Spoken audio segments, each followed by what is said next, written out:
Joining us right now is Senator Josh Hawley, who spoke earlier today. We played the audio of that. He spoke to the press when stepping out of the Supreme Court confirmation hearings for Judge Barrett, and he has been focusing so much on this. We've talked about it before, but now this is just a new development, and I think that this is a brand new level, and the conversation must be had now. And Senator, thank you so much for your time today. I know that you're going from one issue right into the other now.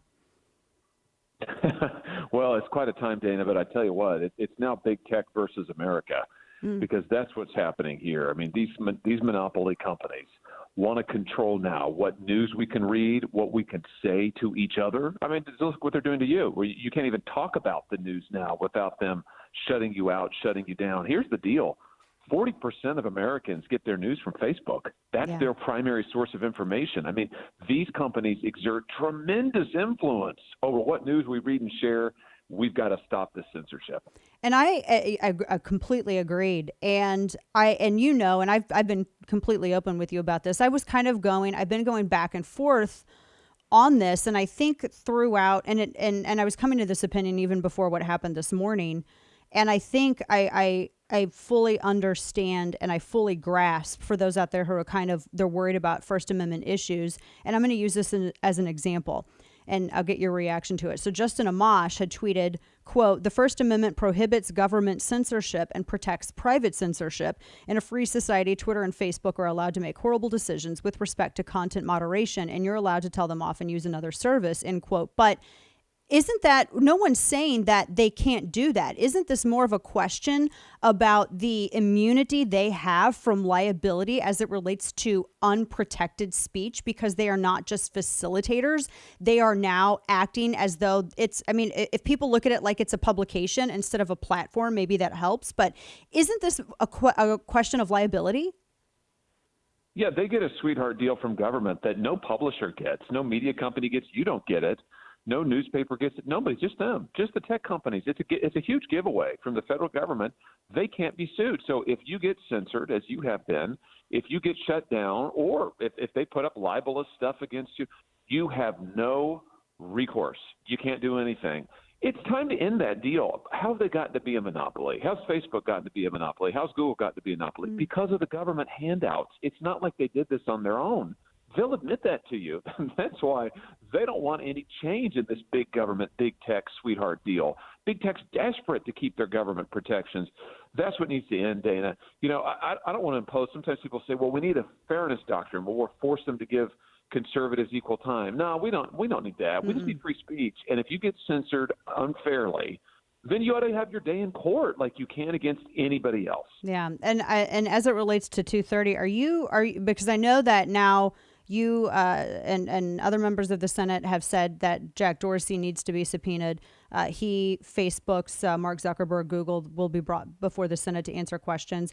Are you looking at it more of modifying 230 as it relates to their ability to claim protections from it, or removing it altogether?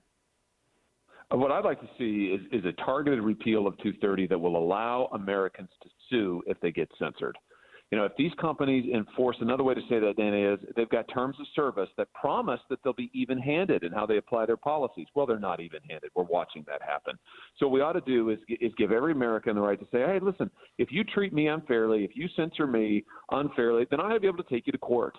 That would require that we change 230, because right now we can't do that. So I think of it as a repeal of 230, a targeted repeal. There are other provisions of 230 that don't really relate to this. They can stay in place. But this key question about whether or not Americans can go to court and be heard if they get censored, that's what we ought to give people the power to do. You can do it against a newspaper. You can do it against a TV station.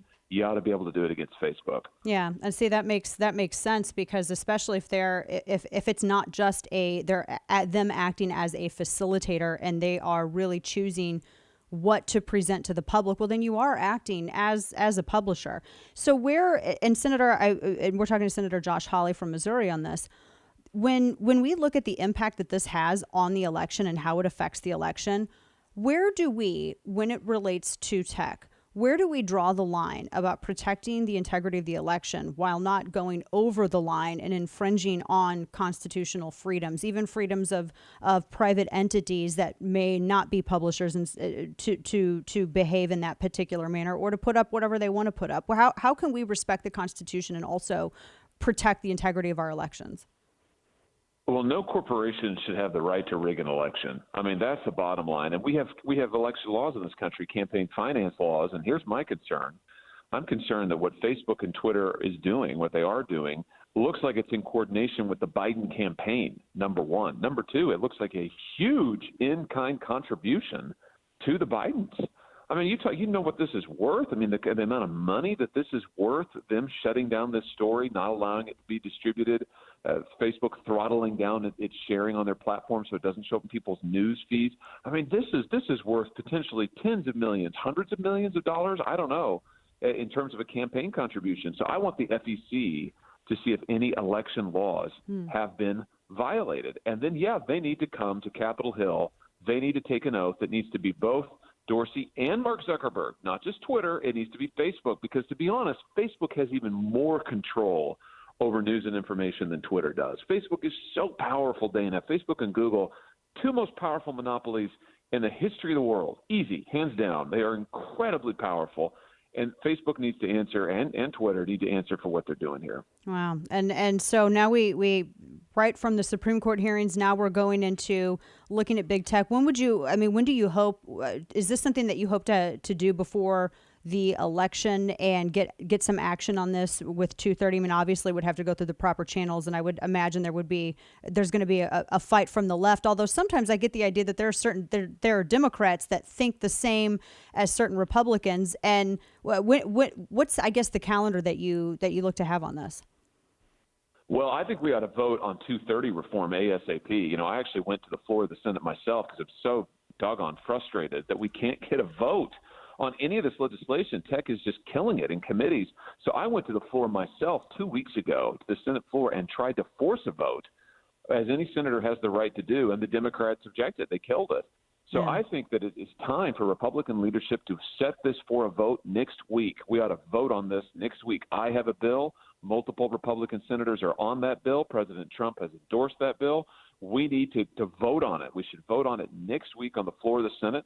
I've sent letters today demanding that Dorsey and Zuckerberg come to the Senate Subcommittee on Crime and Terrorism, which I chair, and I want to see them do that, if at all possible, before the election. And I hope the Senate Judiciary Committee will also subpoena both Dorsey and Zuckerberg as well. I think we're going to vote on that next week, on a subpoena to them, and I hope that we'll vote to subpoena both of them. But all of this stuff needs to get underway ASAP. Yeah, definitely. We're talking with Senator Josh Hawley. One last final quick question for you. I know you have to get going, and I meant to ask this actually a little bit earlier, but and I'm looking at this from every angle I possibly can, and also almost kind of like in a conspiracy theory way to see what does big tech want to get out of this, because I've never seen companies that are throwing themselves in front of the train as much as Facebook and Twitter are. Are they trying to get themselves regulated? And if so, what is the upside for them to get regulated so that they can squeeze out smaller competition? Yeah, I think that they're so used to purchasing government power, they think that there's no repercussions.